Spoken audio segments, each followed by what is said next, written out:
A few years ago, a small team inside Ubisoft was rebuilding something that people loved: Prince of Persia. We're talking new animations, better graphics, long nights, and then one day the project was gone. Vanished. It wasn't patched, it wasn't delayed, just erased. No apology tour, no names attached, just a statement about quality. And the people who made the call still in the same seats. And this wasn't a once-off thing. We're talking 6 games cancelled, 7 games delayed, studios closed, developers lost years of work, gamers lost promised worlds, and leadership, well, they simply spoke calmly about refocusing, quality, and better things to come in the future. You see, I'm not necessarily interested in ranting about cancelled games. What piques my interest is how studios mess up, screw the pooch, if you will, long before cancellations ever happen. You see, the story that you're being told is simple and fantastic. I'll tell you why shortly. You see, you're told that quality standards went up, hard decisions had to be made. The company is refocusing. That story sounds reasonable and responsible and hopeful and also kinda logical. But it hides one sinister fact. Cancellation does not necessarily equal accountability. You see, for the players, this feels like betrayal. We have remakes that were promised, which have now vanished. Long waits that were anchored in patience and hope, reaping nothing but silence and hot air. And of course, trust eroded quietly. And for the developers, it is way worse. Imagine years of your life. Because for the devs guy, you need to understand that it's not about just years of work.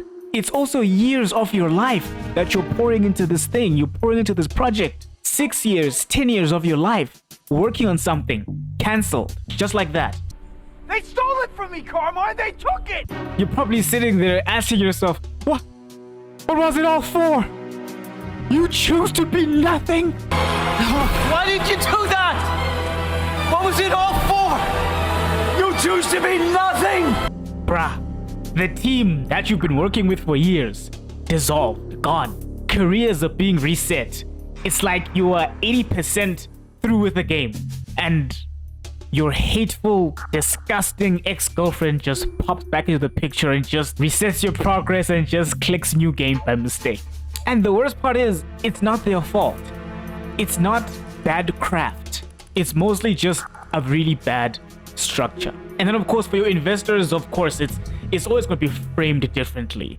We're going to be talking, this is restructuring.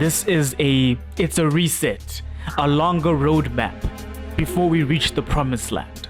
So almost everyone is feeling pain. Everyone feels the pinch. But the pinch or the pain doesn't necessarily tell us the root of this failure. Where did it come from? Why is it happening? You see, in a healthy system, failure travels upward most of the time. If someone messes up at work due to negligence or recklessness, the seniors are the ones who have to pay the price. That's normally in a healthy system. But when we're looking at what happened with Ubisoft, we're seeing a drastically different outcome than what we're used to. Ubisoft's failure is traveling downward in this instance. Projects are erased, studios are closed, and of course the workers are the ones who are absorbing the aftershocks of the bad decisions or the consequences of so-called bad decisions that were actually made by the higher-ups. And then of course, when it comes to the higher-ups, their authority does not merely not shrink, it remains untouched. You see, fellow analysts, when the cost of failure is paid by those who didn't make the bad decision, the system doesn't learn. What happens is it tucks itself in, it becomes fragile. And most importantly, it doesn't learn. And The bad part about that is if the system doesn't learn, that's why you will keep having these repeat offenders over and over again, because the system is not punishing the people who are responsible. When the system continually punishes the workers instead of the people who actually made the decision in the first place, that's how learning doesn't happen and encourages and inspires more repeat offenders.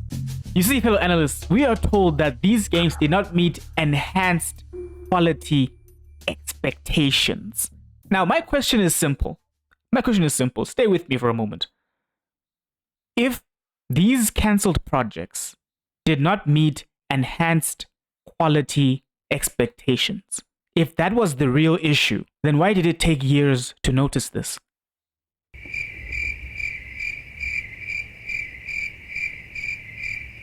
If quality expectations were the actual issue, let me repeat.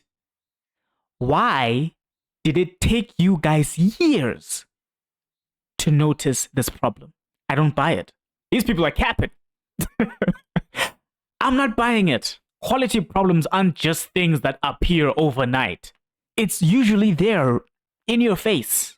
What do you mean to tell me you didn't notice that? Do you not test your products, Ubisoft? Do you not test for quality assurance when it comes to your projects? When a project survives years before being cancelled, that tells me one thing. It tells me that the early warning signs were there, you guys saw them, you ignored them, or tolerated them. And now you're over here talking about we're raising quality standards. That's why we had to axe the projects. That is not accountability. Cancellation doesn't equal accountability. That is simply negligence and recklessness. Oh, and we are also told that delays will, get this, ensure quality. Can you believe that? Delays will ensure quality. Stick with me, guys. Stick with me. Ubisoft, if that was the case, if that is actually true, that delays will ensure quality, then why the hell did you cancel 6 games that were years into development? Shouldn't those delays have saved those products? Shouldn't those delays have made those products survive? Shouldn't Beyond Good and Evil be out by now if delays are the secret ingredient to ensuring quality? Why the hell are you destroying and canceling these games if all you needed was delays? These games have been in development for 6 years or more. How much of a delay do you need to ensure quality? That's why I don't buy it. It's ridiculous. You see, analysts, what we're witnessing here, Ubisoft isn't failing because it's canceling the games. Ubisoft is canceling the games because the system failed to do so in the first place. The system that Ubisoft is operating under doesn't allow them to kill bad games early. It doesn't allow them to experiment deeply. And it doesn't allow the decision makers to feel the error of their ways. That's the system that Ubisoft is operating under. It's not just Ubisoft. Most of the companies are like that. It is often the case that when failure becomes expensive, organizations will always stop experimenting. Now, what do I mean when I say experimentation becomes expensive? What I mean to say is that if the price of failure, individual failure, leads to you losing your job, most importantly, then that means that the system that your company is operating under is unable to handle small failures. If every single project that you have has careers on the line that are attached to it, then experimentation is a bad thing. Experimentation is extremely costly and expensive. That's why if you were a developer or a senior executive in that position, you wouldn't experiment because it's far too expensive to do so. How could you? Why do you think that Ubisoft has what we call the Ubisoft formula? It's there for a reason. These people, these executives, the seniors, you might think that these people, they have no innovativeness, they have no creativity. They just keep putting out the same slop. Another part of the equation is the fact that even if they wanted to try something new, they can't because their jobs are on the line.